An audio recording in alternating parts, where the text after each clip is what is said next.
ଆପଣମାନେ ଜାଣିଛନ୍ତି 2005 ମସିହାରେ ରିଲିଜ୍ ହୋଇଥିଲା ଓଡ଼ିଆ ସିନେମା ଟପାଏ ସିନ୍ଦୁର ଦି ଟପା ଲୁହ।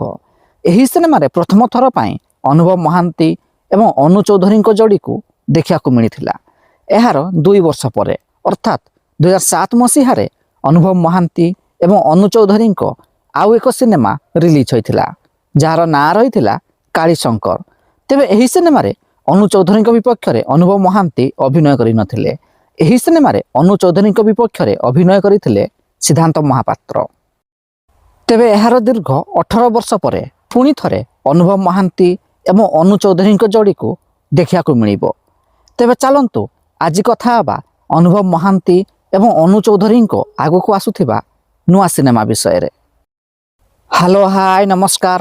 ଓଡ଼ିଶାର ସବୁ ସିନେପ୍ରେମୀ ଭାଇ ଓ ଭଉଣୀମାନଙ୍କୁ ଆମ ଓଡ଼ିଆ ସିନେମା ଚ୍ୟାନେଲକୁ ସ୍ୱାଗତ କରୁଛି। ଆଗକୁ ଆସିବାକୁ ଯାଉଛି ଅନୁଭବ ମହାନ୍ତିଙ୍କ ଏକ ନୂଆ ସିନେମା, ଯାହାର ନାଁ ରହିଛି ଛକି ଶୂନ। ଏହି ସିନେମାର ନିର୍ଦ୍ଦେଶନା ଦାୟିତ୍ୱରେ ଅଛନ୍ତି ମାନସ ପଢ଼ିଆରୀ ଏବଂ ଏହି ସିନେମାର ସଙ୍ଗୀତ ନିର୍ଦ୍ଦେଶନା ଦେଇଛନ୍ତି ହ୍ୟୁମାନ ସାଗର। ଏହି ସିନେମାର ମୁଖ୍ୟ ଭୂମିକାରେ ଅନୁଭବ ମହାନ୍ତି, ସମ୍ଭାବନା ମହାନ୍ତି, ଦିବ୍ୟା ମହାନ୍ତି ପ୍ରମୁଖ ଅଭିନୟ କରୁଛନ୍ତି। ଏହି ସିନେମାର ସୁଟିଂ ଜୋରଦାର ଚାଲିଛି। ତେବେ ସବୁଠାରୁ ବଡ଼ କଥା ହେଲା ଏହି ସିନେମାରେ ଓଡ଼ିଆ ଅଭିନେତ୍ରୀ ଅନୁ ଚୌଧୁରୀଙ୍କୁ ମଧ୍ୟ ଦେଖିବାକୁ ମିଳିବ। ସେ ଏହି ସିନେମାରେ ଜଣେ ଜମିଦାରଙ୍କ ସ୍ତ୍ରୀ ଚରିତ୍ରରେ ନଜର ଆସିବାକୁ ଯାଉଛନ୍ତି। ତେବେ ଦୀର୍ଘ 18 ବର୍ଷ ପରେ ଗୋଟିଏ ସିନେମାରେ ଅନୁଭବ ମହାନ୍ତି ଏବଂ ଅନୁ ଚୌଧୁରୀଙ୍କୁ ଦେଖିବା ପାଇଁ ଆପଣ କେତେ ଏକ୍ସାଇଟେଡ୍ ଅଛନ୍ତି?